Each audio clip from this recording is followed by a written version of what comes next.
Hai guys, kembali lagi bareng gua di Baraya Anime. Gimana kabar kalian, wahai para penikmat konten spoiler? Semoga kalian selalu diberi kesehatan, dimudahkan rezekinya, dan dipermudah segala urusannya. Di video kali ini, gua mau nerusin alur cerita manhwa berjudul I Become a Tyrann Defense Game. Bagi kalian yang baru mampir di sini dan ketinggalan ceritanya, link part sebelumnya gua cantolin di deskripsi ya.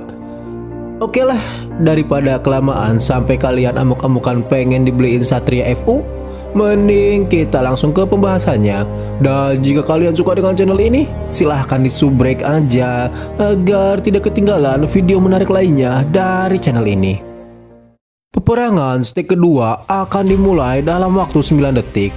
As berdiri dengan gagah menatap ke arah para monster tikus yang tengah berlari ke arah benteng. Sekilas As seperti melihat sosok manusia yang berdiri di kerumunan para monster. Untuk memastikan penglihatannya itu, As meminta Demian menggunakan mata dewanya melihat ke arah yang As tuju. Namun Demian tidak melihat apapun selain debu dan para monster yang sedang menuju ke arah benteng. As merasa dirinya hanya salah lihat, tapi jika itu benar sungguh akan sangat merepotkan. Dan kenapa orang itu berdiri di sana?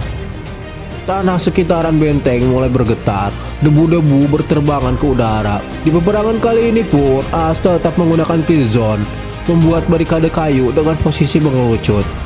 As terus mensugesti dirinya agar tetap tenang, tidak peduli ada seorang manusia di sana, tidak peduli beberapa banyak monster yang datang. Hanya satu yang tetap menjadi tujuannya, yaitu menghentikan semua pergerakan monster sebelum mereka mencapai benteng. Ketika para monster telah memasuki zona kill zone, semua unit artileri mulai menembaki kawanan monster itu. Ledakan dahsyat menghancurkan monster-monster yang berada di daerah kill zone. Hanya satu kali serangan, hampir 100 tikus tewas. Monster yang menyerang mereka kali ini hanya segerombolan pengerat yang dapat terluka dengan serangan fisik. Mereka hanya mengandalkan jumlah, tinggal menyerang menggunakan serangan AoE, maka musuh akan cepat dibinasakan. 30 menit pertempuran berjalan, sudah 924 tikus yang mati. Di sini asal percaya diri mereka akan menyelesaikan peperangan ini dengan cepat. Namun apa yang terjadi? Di lapangan, tikus-tikus ini berhasil melewati barikade kill zone. Tumpukan mayat-mayat tikus menjadi pijakan bagi tikus lainnya. Keadaan ini di luar perhitungan As. Beberapa dinding kill zone mulai runtuh. Tikus-tikus itu pun mulai menyebar ke segala arah. Untuk mengatasi itu, As memerintahkan regu artileri mengganti arah tembakan dan menambah serangan dengan unit balista. Tetapi si tikus tidak akan semudah itu mencapai benteng karena serpihan pedang raksasa Spectra Knight ditabur di area dekat benteng. Unit artileri dan balista menembaki para tikus itu secara membagong buta. Namun para tikus-tikus itu dapat menghindarinya dengan mudah. Para prajurit mulai kesulitan mengarahkan tembakan mereka. Lagi-lagi As kecolongan. Sikap percaya dirinya tadi berubah 700 derajat. Yang terpancar dari wajahnya kali ini adalah rasa tidak percaya dan ketakutan. Karena hal alami dari situasi yang terjadi, bukan tidak mungkin para tikus-tikus itu akan dapat menerobos benteng. Tiba-tiba As dikagetkan oleh cahaya berwarna hijau. Cahaya itu berasal dari tembakan automatic defense tower. Hanya dengan satu kali serangan cukup kuat untuk menewaskan kawanan tikus-tikus yang mendekat. As pun olok dibuatnya. Tapi karena jumlah tikusnya yang sangat banyak, sebagus apapun defense turret tidak bisa menaklukkan para monster itu sendirian. Apalagi ada fase reload peluru yang cukup memakan waktu lama. Terlihat para kawanan tikus telah bergerak mendekati benteng. Serpihan pedang Spectra pun hanya memperlambat, tidak dapat menghentikannya. Hal itu membuat As semakin terdesak. Ia tidak menyangka pertahanan garis depan akan secepat ini diterobos. Lagi-lagi baku hantam jarak dekat tidak dapat dielakkan lagi. Di saat As kebingungan harus berbuat apa, tiba-tiba tembakan artileri dapat mengenai kawanan tikus-tikus yang berlari mendekati benteng. Ternyata para veteran yang bergabung memberi efek positif kepada para prajurit muda. Para veteran yang bergabung mulai memberi arahan dan pengalaman mereka dalam pertempuran. Salah satu pemimpin prajurit berkata, "Yang mulia, Anda tidak perlu khawatir akan situasi di sini. Kami akan melindungi tempat ini sekuat tenaga kami hingga titik darah penghabisan." Nampak wajah As sedikit lega karena ada para veteran yang bisa diandalkan. Peperangan terus berlanjut dan kendali kembali berada di tangan As. Karena bantuan para veteran, mereka dapat menyerang tikus-tikus itu dengan efektif. Lalu di sisi lain yang anggota party As lakukan saat ini, Lukas sedang memimpin pertahanan garis depan saat As memberi arahan kepada Lukas dengan minimnya pengetahuan tentang strategi perang. Apa yang As perintahkan kepada Lukas terkadang tidak masuk akal, tetapi Lukas dapat menangkap itu semua dengan sempurna dan memberi perintah sesuai apa yang As inginkan. Dalam hatinya, As berkata, MC yang bisa diandalkan. Di tempat lain, Damian menembakkan busurnya pelan tetapi terarah. One shot, one kill. Kekuatan Damian berada di targeting yang akurat. Jadi dalam pertempuran heboh seperti ini, ia tidak terlihat menonjol, tetapi tetap saja setiap kill yang dilakukan Damian sangat berarti. As pun sangat senang melihatnya. Kemudian Lily yang bertugas dalam pengontrolan artefak. Ia begitu sigap mengatur artefak mana yang efektif menahan pergerakan para monster. As melihat Lily seakan-akan Lily berkata, "Aku bolehkan pensiun setelah peperangan ini, Nan?" Tapi hampura Lily, "Aku masih membutuhkanmu," ucap As. Lalu anggota party yang terakhir adalah Jupiter. Si kehead kabeh beker perang maneh malah turu. Tatapan As kepada Jupiter diselimuti haus suku haki yang membuat Jupiter terperanjat dari turunnya. Berhubung Jupiter adalah mage terkuat party, jadi As tidak kuasa membentaknya dan berharap Jupiter akan melakukan tugasnya dengan baik. Berkat bantuan semuanya kecuali Jupiter, garis depan masih bisa dikendalikan. Meski garis itu semakin mundur. Yang lebih gokil adalah Automatic Defense Tower. Serangan dahsyatnya mampu menewaskan ratusan tikus hanya dengan sekali serang. Saking senangnya As memeluknya. "Anak siapa nih? Lucu banget." Jika terus seperti ini, bukan tidak mungkin mereka akan dapat memenangkan pertempuran kali ini tanpa baku hantam jarak dekat dan tanpa kerusakan yang berarti. Lalu tiba-tiba As dikejutkan oleh penampakan sosok manusia dari arah para monster. Untuk memastikannya, As meminta Damian menggunakan kekuatan matanya melihat ke arah di mana orang itu berada. Kali ini Damian juga melihat sosok manusia itu. Orang itu ternyata NPC dari Lake Kingdom. Ada banyak varian event yang terjadi di dalam game. Variabel seperti itu dapat membuat sesi sebuah game semakin seru. NPC musuh yang menyusup adalah salah satunya. Entah itu NPC dari Lake Kingdom atau NPC dari Kerajaan Empire. Semua jenis musuh dapat menghancurkan jalannya stake. Setelah mengingat variabel itu, dengan tegas As memerintahkan Damian untuk segera menembaknya. Di sini Damian sangat ragu karena itu adalah kali pertama Damian berhadapan dengan musuh berwujud manusia. Namun jika Damian tidak segera membunuhnya, maka bisa saja korban jiwa banyak berjatuhan. As sampai membentak Damian agar Damian mau melepaskan tembakannya. Karena jika sampai NPC itu meniup serulingnya, bisa bahaya. Baru saja As memperingatkan Damian, terdengar suara seruling yang dimainkan NPC musuh. Seketika suara itu merubah tingkah laku si tikus. Semua tikus dalam pengaruh NPC. Tikus yang awalnya berhamburan kini memusatkan serangan ke arah satu titik. Dan titik yang menjadi incarannya adalah gerbang benteng yang baru saja selesai 1 jam yang lalu. Mengetahui target si tikus, As memerintahkan semua unit artileri dan balista untuk memfokuskan tembakan ke arah gerombolan tikus yang mengarah ke arah gerbang benteng. Tembakan yang dilancarkan dapat dihindari tikus-tikus itu. Tingkah beberapa tikus mendadak berubah aneh. Ia berlari seedan-edannya lalu nubrukkan sirahnya ke dinding benteng, disusul oleh gerombolan lainnya. Para tikus itu menyadari benteng mempunyai kelemahan yang dapat ditembus. Jadi mereka mencoba mendobrak dengan cara menabrakkan dirinya sekuat tenaga. Semakin banyak dobrakan, celah dinding benteng perlahan semakin membesar dan rapuh. Selain menabrakkan dirinya, beberapa tikus juga menggigit dinding benteng. Sedikit demi sedikit, celah yang ada pada dinding benteng semakin melebar. Mengetahui itu, terlihat As begitu sangat shock karena ia tidak menyangka NPC musuh akan datang di awal stage seperti ini. Di momen itu pula As merasa seseorang yang berdiri di seberang sana sedang menertawakannya. As lalu memaksa Demian agar secepatnya membunuh orang itu. Akan tetapi walau itu musuh Demian tidak bisa membunuh manusia, As menyadari reaksi Demian itu sangat wajar karena pada dasarnya Demian adalah seorang healer. NPC musuh yang bernama Bart dijuluki Pied Piper menghilang di antara butiran debu. Apa yang terjadi saat ini merupakan PR besar bagi As karena musuh yang akan menjadi lawan mereka di stage selanjutnya ada banyak manusia di antaranya. Oleh karena itu, jika Demian tidak bisa mengatasi ini, maka kemampuannya akan menurun hingga 50%. Sebagai pemimpin, As tidak menyalahkan Demian, ia akan membahasnya nanti. Dan untuk saat ini, As meminta Demian untuk fokus kembali membahas tikus-tikus yang mulai mendekati gerbang. Inilah waktunya Jupiter beraksi. Serangan petirnya menghanguskan ratusan tikus yang mencoba menerobos benteng. Kemudian Lily mengaktifkan Flame Tower menambah daya serang benteng semakin besar.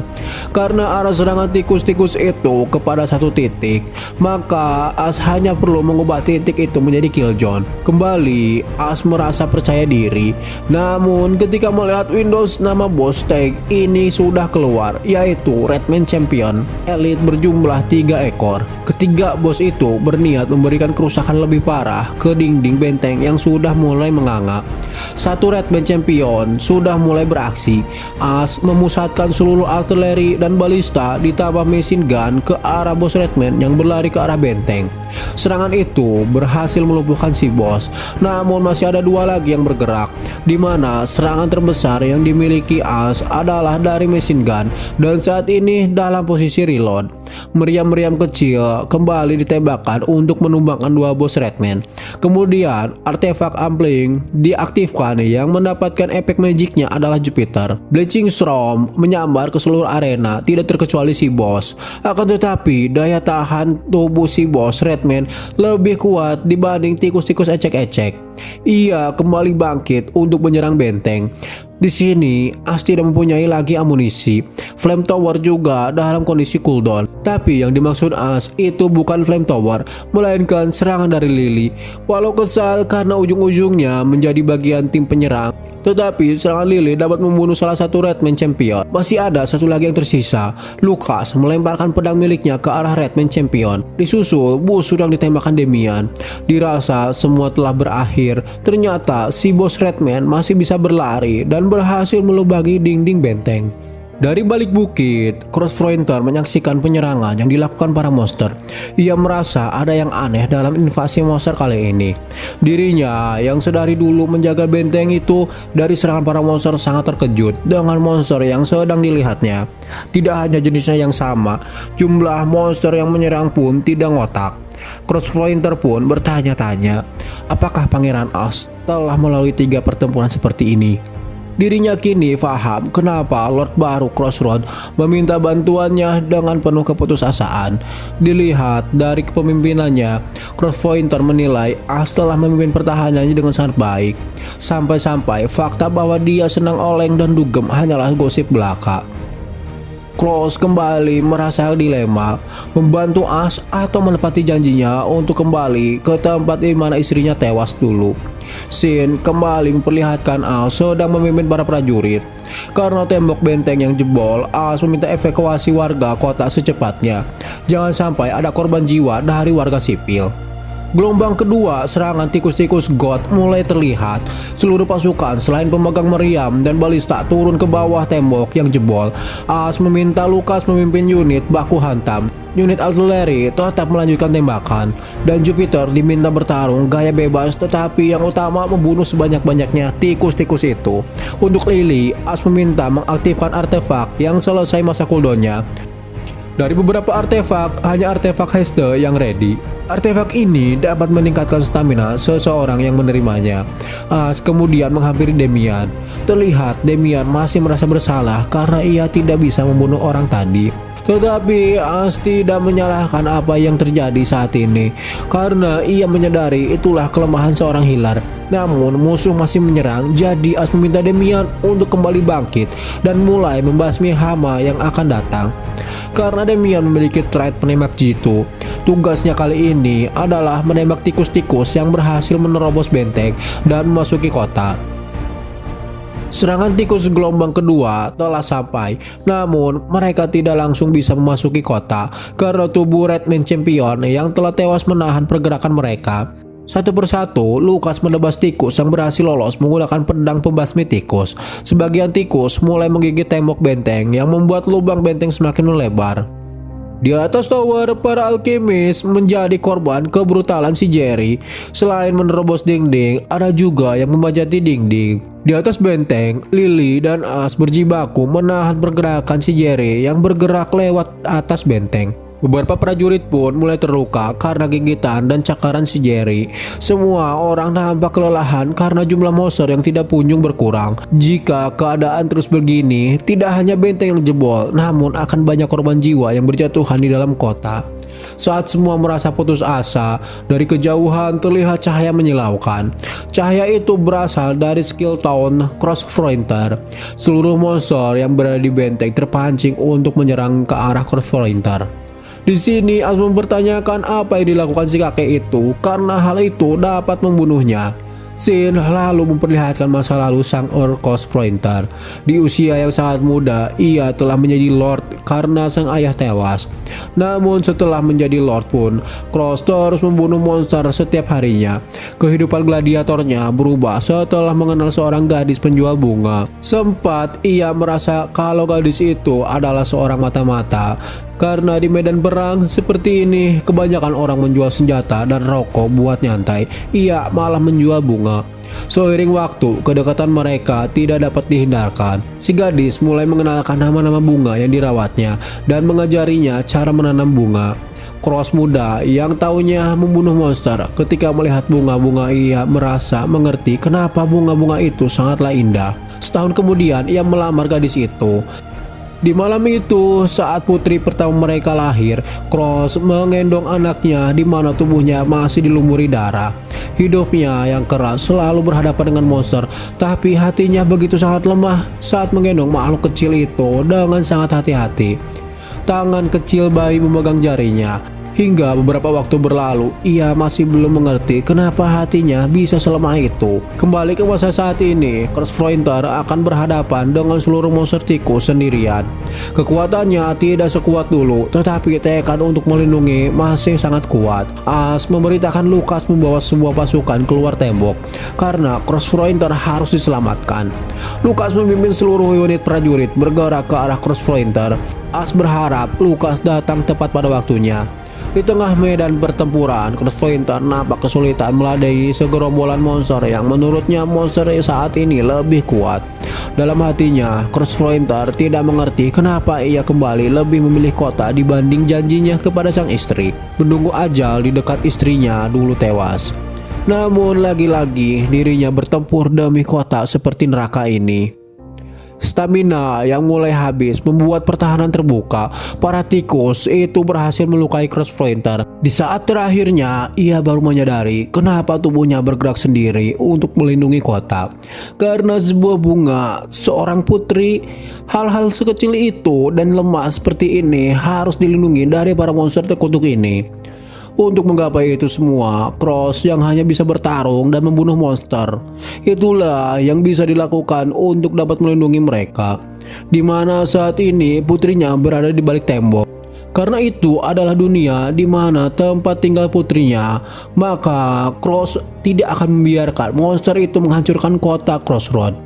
Tidak peduli seberapa banyak anggur yang ditanam atau seberapa banyak monster yang dibunuh, hari-hari itu tidak akan kembali. Jadi bagi pria yang bisanya hanya tahu bertempur, ia merasa wajib mengayunkan tombaknya sekali lagi. Crosspointer berdiri dengan tegap seraya mempertahankan posisinya sembari menunggu ajal yang mendekat. Sejenak dirinya merasa aneh, monster-monster tadi tidak terdengar lagi suaranya dan tidak ada lagi menyerang dirinya. Lalu Lukas datang seraya berkata jika monster-monster itu telah dikalahkan. Singkat cerita, Crosspointer nampak terbaring lemas, dikelilingi prajurit yang berharap Sang Earth dapat ditolong. Demian nampak memberi kode jika nyawa Sang Earth tidak dapat diselamatkan. Ash mencoba menggunakan poison yang didapatnya dari misi stake sebelumnya, akan tetapi Earthclaws menolaknya karena potion itu hanya akan membuatnya lebih sakit. Di waktu terakhirnya, Crosspointer ingin memastikan jika tembok benteng masih berdiri kokoh dan tidak ada korban jiwa dari rakyat kota. Mengetahui itu, Sang Earth nampak lega ketika dirinya melihat rekan seperjuangan dulu. Sang Cross berkata, tempat ini adalah garda terdepan untuk melawan monster. Kematian merupakan hal yang murni di sini. Hanya saja saat ini adalah giliranku untuk mati. Jangan menangis atas setiap kematian terjadi. Berbahagialah karena kalian berhasil menang dan bersyukur karena kalian masih selamat. Kata-kata itu malah membuat rekan seperjuangannya makin tak bisa membendung kesedihan mereka. Kota Crossroad dijuluki City of Graves, yang artinya kota penuh dengan kematian. Tetapi di atas makam dan mayat itu semua terus berjuang. Kemudian Crosspointer meminta satu permintaan terakhir. Pesan terakhirnya adalah jika suatu saat putrinya kembali ke kota ini lagi, bilang padanya kalau ayahnya meminta maaf atas segalanya dan katakan kepadanya bahwa dia bebas melakukan apapun dan hidup sesuai keinginannya. Lalu Sang Cross mengembuskan nafas terakhirnya di kota yang selama hidupnya ia pertahankan. Dari dalam kota lonceng berbunyi, itu menandakan akhir dari invasi monster. Para penduduk merasa senang akan hal itu, tetapi di garis depan hal berbeda terjadi. Mereka sedang dirundung duka. Stake kedua clear. MVP stake ini adalah Lukas, karakter yang terluka atau mati, Carl Cross. Singkat cerita, sepulangnya Ash dari medan pertempuran, ia melampiaskan kemarahannya kepada Aider. Emosi yang membara meluap di wajahnya. Berhenti berpura-pura bajingan dan katakan kepadaku yang sebenarnya terjadi, Direktur sialan. Situasi saat ini sangat aneh. Kenapa tingkat kesulitannya setinggi ini? Dari stake tutorial, stake ke-1 living armor mendadak menjadi lawannya, dan terakhir ada NPC musuh menyusup lalu memimpin pasukan. Bahkan selama Ash memainkan game mode Iron Hell tidak pernah terjadi hal seperti ini. Ia merasa Aider berpura-pura membantunya, tetapi pada kenyataannya Ash seperti dipermainkan oleh gamenya. Aider sedikit menghela nafas. Sebetulnya ia membantu Ash dengan sungguh-sungguh, dan jika Ash ingin mengetahui kebenarannya dan jawaban atas semua keanehan ini terdapat pada kalung yang Ash dapat dari stake tutorial. Jika Ash menyelesaikan stake ketiga, maka fungsi kalung itu akan aktif dan semua jawaban akan Ash dapatkan. Di sini Aider berharap Ash akan terus bertempur walau nanti ia telah mengetahui rahasia dunia gila ini kelak. Karena setelah kebenaran itu terungkap, Ash tidak dapat kabur dari dunia ini. Ia harus menyelesaikan hingga stake terakhir. Singkat cerita, 3 hari berlalu semenjak berakhirnya stake kedua. Bendera setengah tiang berkibar di seluruh penjuru kota. Tetapi seperti biasa di Crossroad, tiada hari untuk bersantai. Mereka mempersiapkan pertempuran pertahanan selanjutnya. Setelah tugasnya selesai di kota, Ash kembali ke rumah dinasnya. Stake ketiga dimulai dalam 13 hari dan 9 jam. Waktu itu sangat cukup untuk para pekerja memperbaiki tembok yang jebol pada pertempuran stake kedua. Dari kejauhan terlihat seseorang berdiri di dekat gerbang. Setelah kereta mendekati, orang itu menyerang kereta yang ditumpaki Ash, membuat kereta itu rusak. Yang menyerang Ash adalah seorang gadis. Gadis itu tidak menyangka serangannya sekuat itu, padahal ia hanya ingin menghancurkan rodanya saja. Melihat junjungannya dilecehkan, Lukas nampak edan parah. Ia berniat menangkap gadis itu dan menghukum seberat-beratnya. Namun mereka tidak boleh meremehkan gadis itu, karena jika dilihat dari baju yang dipakainya, baju itu merupakan seragam dari Royal Academy, di mana di sana terdapat lulusan-lulusan karakter terbaik. Di saat Lukas mengenai maksud dan tujuannya datang dan menyerang mereka, si gadis malah balik bertanya, "Hai om-om mesum, ngapain kalian kesini?" Mendengar diri mereka dipanggil om-om mesum membuat Lukas dan As panas dada. Si gadis memberitahu jika itu adalah rumahnya. Sudah lama ia ngebolang dan baru kali ini balik ke rumah. Jadi kedatangan As bersama Lukas dianggap sebagai penyusup. Seperti yang diajarkan sekolahnya, jika mereka mencurigai seseorang, maka mereka harus terlebih dahulu mendominasi dan mengambil kendali. "Halah, bocah kehet kan bisa ngobrol bareng ngopi," ucap As. Kembali gadis itu mengancam jika mereka tidak menjawab jujur, nyawa taruhan. Di sini As menjawab kedatangan mereka ke rumah itu, ya mereka balik ke Ima sorangan. Karena rumah itu milik Lord di kota ini, As Heather Everblack. Mendengar itu, si gadis ngahulang parah. "Hah, bukannya ayahku Lordnya?" Sudah dipastikan dia adalah anak dari Earl Cross Frointer, Evelyn Cross, sang tanker rank SSR. Namun As sedikit heran karena setahunya di dalam game, Evelyn Cross merupakan wanita bertubuh bohai dan sangat rupawan. Tapi gadis yang di depannya selain masih muda juga cebol. Mendengar kata-kata menyakitkan itu, Evelyn terlihat sangat marah karena disebut cebol. Dari semua karakter game yang As temui, Lukas, Lily, Damian, dan Jupiter semua nampak mirip dengan aslinya. Namun tidak bagi Evelyn. Why? Lukas ngaharewos di telinga As jika jangan menilai orang dari penampilannya, rasanya kurang etis, apalagi komen di hadapan orangnya langsung. Karena disebut cebol, Evelyn ngamuk. Ia tidak segan-segan mengeluarkan alat bertempurnya lalu menyerang ke arah mereka. Namun serangan itu berhasil ditahan Lukas. Lukas meminta Evelyn menurunkan tombaknya karena yang ia sedang hadapi adalah pangeran ketiga Empire, As Heather Everblack. Akan tetapi mendengar ucapan Lukas, bukannya takut, Evelyn malah menyangka mereka sedang mencuri identitas. Karena menurut Evelyn, pangeran gila itu mana mau datang ke tempat seperti ini. Pertarungan mereka sangat sengit, sama-sama kuat. Ternyata Lukas juga adalah lulusan peringkat kedua Royal Academy angkatan 369. Begitupun As, ia adalah lulusan Royal Academy. Dan dari semua angkatan 369, Pangeran As adalah seorang legenda. Mengetahui kebenaran itu, As terlihat sangat senang karena ternyata dirinya sehebat itu sewaktu sekolah. Akan tetapi ketika As mengkonfirmasi apa yang diucapkan Lukas tadi, mendadak Lukas terdiam. Lukas ngaharewos kenapa As disebut legenda, karena cuman As lah yang secara terang-terangan berhenti sekolah di Royal Academy, di mana dari seluruh negeri sangat ingin sekolah di situ. Aduh, As, hidupmu ini sesinik itu kah? Kembali, Evelyn tidak mempercayai kalau Lukas adalah lulusan Royal Academy. Namun begitu, Evelyn tetap memperkenalkan dirinya sebagai Evelyn Cross, lulusan peringkat pertama angkatan 375. Evelyn menyerang Lukas seraya berkata, "Izinkan aku menyerang para seniorku." Sangsing-sangsing, pertarungan mereka sangat cepat dan sengit. As hanya melihat pertarungan mereka dari kejauhan. Mereka memang dewa perang di dunia ini, tapi jika diteruskan, salah seorang akan terluka. As mencoba menghentikan mereka berdua, akan tetapi beberapa kali pun ia mencoba menghentikannya. Mereka tidak mendengarkan As, karena dua kenaik rank SSR itu sangat fokus pada pertarungannya. Karena hal itu, As harus ikut nimbrung dan cukup menyerang hanya untuk mengalihkan perhatiannya saja. Dari belakang, As melancarkan serangan yang dinamai Prince Punch. Pukulan As sebenarnya dapat ditahan oleh tameng milik Evelyn. Namun damage jackpot yang dihasilkannya sangat edun. Damage mencapai 777. Melihat itu, dalam hatinya As berkata, "Walah canco, jelegur."